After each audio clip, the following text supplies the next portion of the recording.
This is Eyewitness News with live breaking news.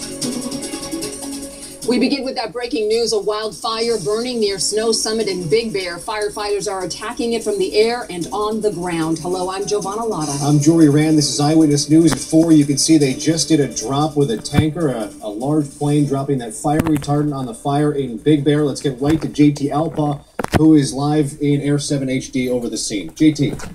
Yeah, guys, that is Tanker 912. That is the DC-10 that's been brought in. That is the big gun right now. That tanker carries 12,000 gallons of Phos-Chek, and what he just did is he did 3 separate 4,000-gallon Phos-Chek fire retardant drops right in a very small area. You know, normally they take all 12,000 gallons and they run down a fire line of about a mile or so, but right now he's concentrating it all in this very small area. They're trying to cut off the head of this fire as it burns up and away from the Big Bear Lake area right now. Let's give you a little bit of perspective as we turn this way towards the fire. I'm going to go a little bit wide to show you where we're at in relationship to the lake. We are south of the fire looking north now. Right there you see Big Bear Lake, and off to the south and to the east, the ski area is very near the ski areas here. We think it's just to this side, the west side of Snow Summit. We are just getting into the scene right now, and you can see a very smoky fire right now. Not a lot of heavy wind, but you can see all this very dry tinder, a lot of this heavy pine trees in here, some of which are very dried out and dead from that bark beetle infestation that we've had for several years now, along with the dry.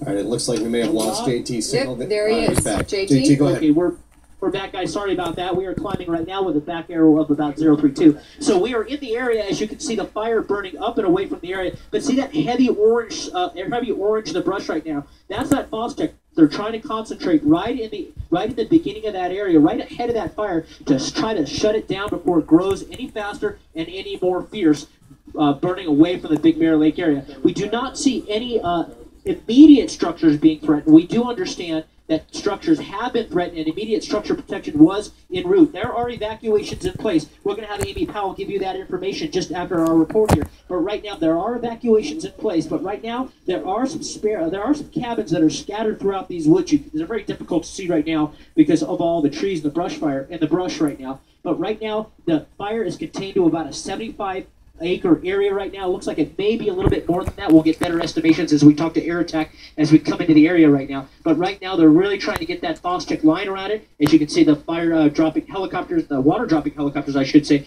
coming in from San Bernardino County Fire, trying to cool that fire down before any structures are taken. So reporting live from Air 7 HD, JT Alpa. We'll stay on top of this and give you the latest as it becomes available. We'll throw it back to you guys. JT, this fire started about 12:30 this afternoon. We're now 3.5 hours into it. It's moving pretty quickly. Do you know if there's any fire protection around those cabins you mentioned? Well, yeah, we understand that there is structure protection that's been called in with San Bernardino County. We're going to try to make our way back to here. You can see some of these homes. Most of the homes near this fire, west side. We're going to keep that turn a little flatter next time so we don't lose. Yeah, that signal is breaking up just a little bit. Let's see if we get it back here before. No, we didn't get it back. All right, we will go back to JT Alpa, who is live over the scene. But right now, we want to turn things over to Amy Powell, who is live on the ground in Snow Summit with the latest details. Amy. And Jory, we are in one of those neighborhoods very close to where the fire is burning, where hundreds of homes are threatened by this fire, and those mandatory evacuations have been ordered. You can see the fire burning just up in the hills above us. Again, we're just south of where this fire is burning, and it definitely has been a scary situation. As we drove up here, we saw a lot of people standing outside their homes, some people just watching the fire, some clearly evacuating. We saw them driving down the hill in their homes. We're going to bring in Chon Brispiescas from the U.S. Forest Service right now to give us the latest on exactly what's happening with this fire. And let's talk first about the structures that have been threatened here, Chon. Right now we have a mandatory evacuation. That evacuation area is from Pennsylvania southward, east from Knickerbocker eastward to Georgia. How many homes do you have threatened in this area? We have approximately 400 to 500 homes that are being threatened right now. And from what you were telling me earlier, the problem was the winds have been pushing the flames towards the homes. Is that still the situation? We have had a constant west to southwest wind. It's only been between 6 to 8 miles per hour. The fire right now is burning in very steep and rugged area. but it's burning in very dry, medium to heavy fuels, and it catches fire very quickly. Yeah, we shot some ground video where we could see some residents out in their homes, a lot of flames. How close did the flames get to any homes as far as you know? As far as distance, probably I would say no closer than maybe half a mile. But that is really taking an estimate because of the fact that the smoke cover, it's hard for us to see where the flame front is at. But it's close enough where we're taking those precautionary measures. And JT was talking about the air attack, and that has been very effective for you with the DC-10s. Tell us about what you've been doing. Well, right now we have over 400 personnel on the ground. We have 10 air tankers, including the VLAT, the very large air tank, which is the DC-10, and we've been using that pretty effectively. And so you were telling me you've laid down a lot of retardant, which is very key to stopping the spread of this fire. Right. What the retardant does is just that. It retards the fire. It doesn't put it out.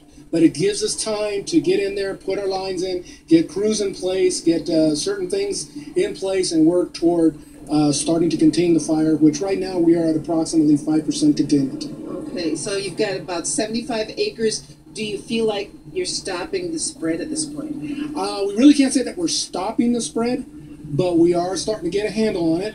We have a lot of aircraft, like I said, and 400 people, 400 personnel, boots on the ground that are working this fire, and so we are starting to get a handle on it. Okay, and that very busy area of residents been cooperating with the evacuation orders? Yes, yeah, they have been. The city of Big Bear Lake did a reverse 911, and so they've been doing that. Plus, they've been going home to home also, and making sure that people are complying with the evacuation order. And one thing I got to ask you about, I know in some of the other fires recently, there's been problems with drones. Have you had any issues with drones in the area? To my knowledge, no. I haven't heard anything about drones, thank goodness, because otherwise, like I said, it would really affect our air assets. As everybody knows, if there's a drone that goes up, all our air assets go away. They have to be grounded. And so right now, that is what's helping our boots on the ground work very hard and safely, because the first thing on any fire is public and firefighter safety, and this aircraft really does help keep our firefighters and the public safe. Okay, thank you very much, Sean. So we'll keep an eye on it as you do, but it seems that you're feeling more encouraged. It's a little early to say that yet, but about what's happening right now. Well, right now, like I said, we don't have a very strong wind, and so that that plays a big part on the spread of the fire. Our concern is the fuels. Right now, everything is very dry. We've been in a 4-year drought, and so even the heavy fuels are receptive to fire. And so we have to ask folks to make sure that they keep clearance around their homes, defensible space, and when they're up there in the mountains recreating, that they do pay attention and not have any open fires or smoke any cigarettes unless you're in your vehicle. All right, excellent. Thank you so much. So again, that is the latest right now from the U.S. Forest Service. Again, a lot of crews out here, a lot of air support out here battling this blaze, a lot of mandatory evacuation orders in effect for